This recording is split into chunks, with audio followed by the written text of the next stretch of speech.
Imagine a New York City that looked more like a war zone than a metropolis. It sounds unbelievable, but in the 1970s, it was real. Welcome to American Time Capsule TV. We are uncovering the gritty truth of the city's toughest decade. Hit subscribe to help us keep these forgotten stories alive and ensure you never miss a piece of history. It is shocking to look back now. If you told someone today what daily life was like in 1970s New York, they might not believe you. The contrast is that stark. But for those who were there, these memories are vivid, real, and deeply personal. This is the New York we knew before everything changed. To truly understand that era, you have to look underground. Every single subway car wore a heavy coat of graffiti from end to end. We are not talking about the artistic murals you might see in galleries today. This was aggressive, chaotic tagging, with layer upon layer of spray paint completely covering the windows, doors, and maps. Because the city was broke and lacked the resources to clean them, the cars ran in this condition year after year. You would step onto a train where half the light bulbs were burnt out, the seats were held together by duct tape, and the smell forced you to breathe through your mouth. It sounds like a nightmare now, but back then, you did not question it because everyone else was in the same boat. By the late 70s, spotting a clean car felt like winning the lottery. While tourists arriving at Grand Central stared in absolute shock at the state of public transit, real New Yorkers barely blinked. We learned to read the graffiti like a survival guide. For a whole generation of kids, this was just what trains looked like. In fact, when the city finally scrubbed them silver in the 80s, seeing clean metal actually felt strange. The decay was not just confined to the subway tunnels. It spilled right out onto the sidewalks where we lived our daily lives. Garbage collection became totally unpredictable during those tough years. The famous strike of 1968 was just the beginning, leaving nearly 100,000 tons of refuse rotting on the streets in just 9 days. But even without a strike, the city was so broke that budget cuts meant fewer sanitation workers and agonizing waits between pickups. If you are fascinated by how much cities can change and are still watching this deep dive, drop the number 3 in the comments below. It tells us you are dedicated to discovering the true history that shapes who we are today. Back then, giant mountains of black bags piled up on street corners, sometimes standing there for weeks. In the blistering summer heat, the situation became a sensory nightmare. The stench cooked in the sun and seeped into everything. You actually had to plan your specific walking route just to dodge the biggest mounds of waste, trying to find a clear path on the sidewalk. But in reality, there was no escaping it. The trash was just part of the neighborhood. Naturally, those stagnant piles of waste did not just smell bad. They attracted an army of unwanted guests. The rats in the 70s became bolder and more numerous than anyone had ever seen. They treated the sidewalk heaps like an endless, all-you-can-eat buffet. For parents, this was a daily nightmare. You had to constantly keep a watchful eye to keep toddlers away from the mounds. But in crowded blocks with no parks nearby, there was often no other space for kids to play. The trash and the vermin were just there, right next to the hopscotch grids. What is truly crazy is how normal it all became. People eventually stopped calling City Hall to complain because everyone realized the resources just were not there. We all dealt with the exact same struggle. You would wake up, step over a leaking bag to get to the subway, breathe through your mouth to avoid the stench, and just accept it. That was simply life in New York. When the budget crisis eventually eased and garbage collection improved years later, seeing a clean curb felt strange. Walking down a street without stepping over refuse felt like an absolute luxury. If dealing with the filth on the street was hard, losing the power was even harder. It all came to a head on July 13, 1977. A lightning strike north of the city cut the connection, and the blackout lasted 25 long hours. Suddenly, everything went dark. There were no streetlights, no working traffic signals, and worst of all, no air conditioning during a scorching heat wave. Thousands found themselves trapped in pitch-black subway tunnels or stuck in elevators between floors. The silence was heavy, broken only by screams and sirens echoing through the canyons of the city. But that night was just the breaking point of a system that was already failing. Younger viewers might not realize that power failures were actually a regular occurrence back then. Rolling blackouts and brownouts were standard procedure. We all had survival kits ready. You kept candles in every room and knew exactly where the flashlight lived. Sitting in a dark, stifling apartment, listening to the city unravel outside, was not an anomaly. It was just another humid night in the 70s, wondering when the grid would finally struggle back to life. The darkness of the blackout mirrored a grim reality on the streets. The mid-70s saw crime rates rise to levels unlike anything seen before or since. In 1975 alone, the city recorded over 1,600 homicides. That averages out to more than 4 people killed every single day. It was not just a statistic on the news. It was daily life. Street crime was so common that almost everyone had a personal story to tell. We developed mental maps of our neighborhoods, knowing exactly which blocks to avoid and which subway stations offered a sliver of safety. With the police force gutted by budget cuts, response times dragged on when we needed help the most. It changed how we lived. You learned to be hyper-aware, walking with a specific purpose and trusting your instincts the moment a situation felt wrong. It was a time of constant vigilance for everyone. That general sense of danger frequently trapped the elderly in their homes, too afraid to venture out after sunset. But for the younger generation, a specific shadow loomed even larger. The infamous son of Sam case dominated the headlines through 1976 and 77, changing the very rhythm of the night. A serial killer targeting young couples in parked cars created a specific brand of panic that felt different from the usual street muggings. This predator sent taunting letters to the press, mocking the police and painting the city in the darkest terms imaginable. The fear was visceral. Young women cut their long hair or bought wigs to change their appearance to avoid fitting the victim profile. The sheer randomness was terrifying because it meant nowhere felt safe.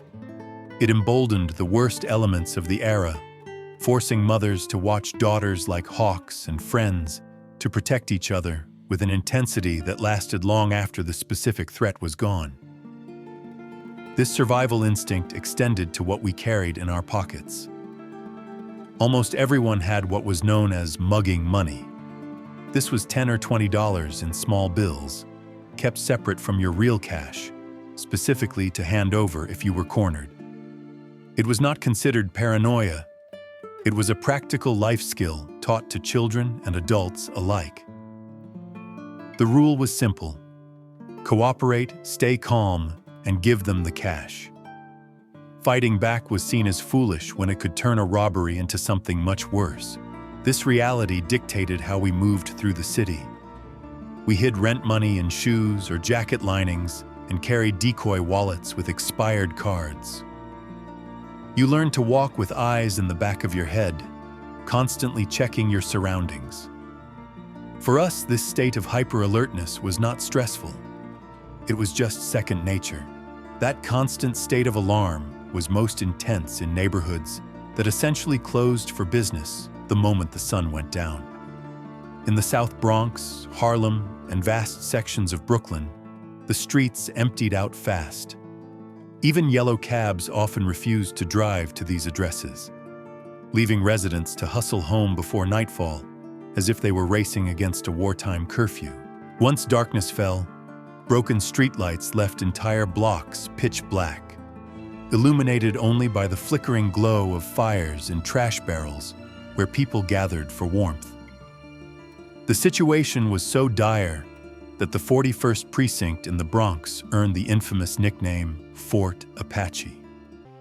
Officers there felt like they were stationed in a combat outpost, forced to ignore minor crimes because they were simply too overwhelmed to handle anything but the most critical emergencies. For the families living there, survival meant memorizing a complex map of danger. You knew exactly which corners to bypass and which abandoned buildings to fear. The physical landscape was crumbling because it was literally on fire. In a desperate bid to collect insurance payouts, some landlords torched their own buildings, while others simply abandoned them to arsonists. The South Bronx became the epicenter of this crisis, suffering hundreds of devastating fires every year. For residents, waking up to the smell of smoke and the scream of sirens was a nightly ritual. At the height of the chaos, the city averaged dozens of blazes a day, pushing firefighters to the absolute limit of human endurance. The charred skeletons of these buildings stood for years because the city had no money to knock them down. While photographers traveled from all over the globe to capture this urban decay, treating the ruins like an art exhibit, the locals saw no beauty in it. These were not scenic backdrops. They were the scars of a community fighting for its life. The Times Square of the 70s bore absolutely no resemblance to the bright, family-friendly destination it is today. Back then, the flashing neon signs did not advertise Broadway musicals. They advertised adult entertainment and peep shows. It was a seedy, dangerous district that parents strictly avoided, and even locals steered clear of unless they had no other choice. Before we dive deeper into the police response, I have a request. If you are fascinated by this honest look at the past, please comment the number 0 below. If you are not enjoying it, go ahead and hit the like button anyway. Your feedback ensures we keep bringing you the history that actually matters to you. The decline happened gradually, but by the mid-70s, the transformation was complete. Police made arrests constantly, but the courts were a revolving door, overwhelmed by the volume of crime. The area developed a notorious global reputation. Tourists arriving with visions of old Hollywood glamour were met with a gritty, shocking reality. The contrast between the city's past glory and its current state was nowhere more painful than at the so-called crossroads of the world. So why couldn't the city just clean up the mess? The answer comes down to a devastating financial collapse. When New York faced bankruptcy in 1975, survival meant making brutal cuts. The police department was slashed from over 31,000 officers down to about 22,000 by 1980. Think about that. Nearly 10,000 fewer cops were left to manage the most dangerous era in the city's modern history. Naturally, response times stretched longer and longer. Dispatchers had to make impossible choices, often leaving calls unanswered because every available unit was already handling a crisis. The officers who remained worked exhausted shifts in precincts that were literally falling apart. Roofs leaked, heating failed, and paint peeled off the walls because there was zero budget for maintenance. Despite the crumbling infrastructure and outdated equipment, these men and women tried to hold the line, but they were spread impossibly thin across a city that needed them more than ever. With the police force stretched to its breaking point above ground, the world below ground spiraled into the Wild West. By late 1979, the subway system was recording about 250 serious incidents every single week. That is a staggering 13,000 felonies a year, effectively making it the most dangerous mass transit system on the planet. Because the transit police simply could not be everywhere at once, the citizens themselves had to fill the void. This led to the rise of the guardian angels. You would see these young volunteers in their distinctive red berets patrolling the cars, trying to restore order through sheer visibility and presence. Many locals avoided the trains entirely if they could, but those with no choice developed a survival manual for the commute. You learned to ride in the car with the conductor. You stood in the center of the carriage to watch both doors. You kept your head down, avoided eye contact, and hid your valuables. Standing on a desolate, graffiti-covered platform late at night required nerves of steel. For newcomers and veterans alike, this constant, high-stakes awareness was not optional. It was just part of the price you paid for living in the city. The desperation reached a peak in 1975 when the police themselves warned visitors to stay away. Off-duty officers handed out pamphlets titled, "Welcome to Fear City" at major transit hubs, telling tourists to stay in groups, avoid the subway, and never go out after 6 p.m. While this was a labor negotiating tactic, the scary reality was that the advice was accurate. Tourism collapsed, and the city reputation hit an all-time low. The physical recovery was even harder. After the blackout, over 1,600 stores were destroyed. Since many owners could not afford repairs or get insurance, block after block remained boarded up with plywood. These empty shells spread like a disease, killing jobs and tax revenue. An entire generation of children grew up seeing closed businesses and graffiti instead of a thriving economy. But those dark days eventually sparked a massive turnaround. It took years of relentless effort, but the community refused to let New York die. The city we know today was built on that resilience. If you lived through this era or are just learning about it, tell us below what part of this story shocked you the most. Looking back at these 14 realities, it is easy to see a city in collapse. But if you look closer, you see something beautiful forged in that fire. For those of us who walked those gritty streets, the 70s were not just about survival. They were about a community that held on when the rest of the world had let go. We didn't have safe subways or clean sidewalks, but we had an unspoken bond that strangers today will never fully understand. We shared the struggle, and that made us neighbors in the truest sense. That is the heart of what we preserve here on American Time Capsule TV. We honor the resilience behind the ruin. Today, New York is polished, expensive, and safe. But part of me misses the raw, unfiltered soul of the old days. We were tougher then because we had to be. If you were there, you wear those memories like a badge of honor. And if you weren't, look at these images and realize that the city didn't survive because of money or politicians. It survived because of the people who refused to leave it behind. It was a hard time, but it was our time.